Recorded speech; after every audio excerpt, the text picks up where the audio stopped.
retired sergeant with the Los Angeles Police Department. Cheryl Dorsey, to you, why the decision in your mind, to not release all of the videos from your experience in law enforcement? Would there be any reason not to put it out there and sort of have what is really a partial dissemination of fact? Well, I believe that there's something on that video that may be unsettling, not only to the community, but possibly to the family if they were to see it in its entirety. And so, the more we hear about this, the more questions there are to be answered. And at this point, I think that police department is almost in a lose-lose situation, because whatever they produce at this point is going to be suspect. People are going to believe that maybe it's been doctored. And so when... Well, Cheryl, let me just stop you there. Why do you have cause to believe that there is something on that video that it sounds like you're saying the police wouldn't want the public to see? Because frankly, at some point, the public's going to see all these videos, because he said they'll release them all at the end of the investigation, and you know that journalists will be filing Freedom of Information Act requests to put it all out there. So what causes you to believe that there is something that they don't want the public to see?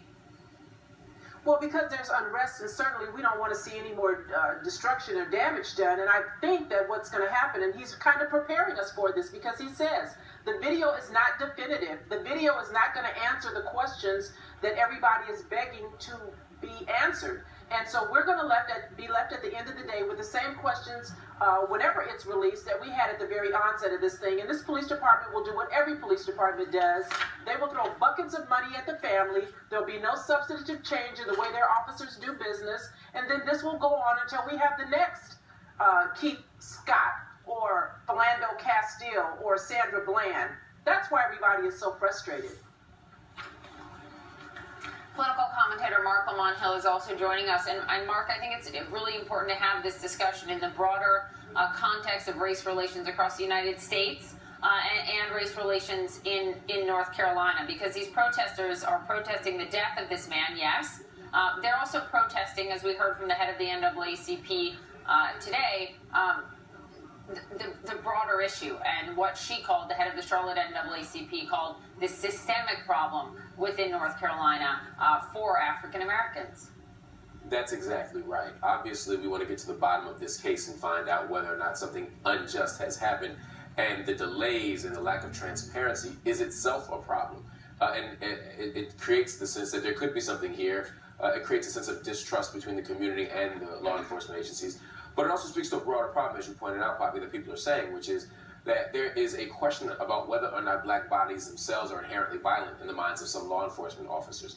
This is the problem, so that when a black person is walking down the street with or without a gun, they are seen as deserving of lethal force. That's an issue in Charlotte. That's an issue around the country that we keep saying, replay over and over and over again.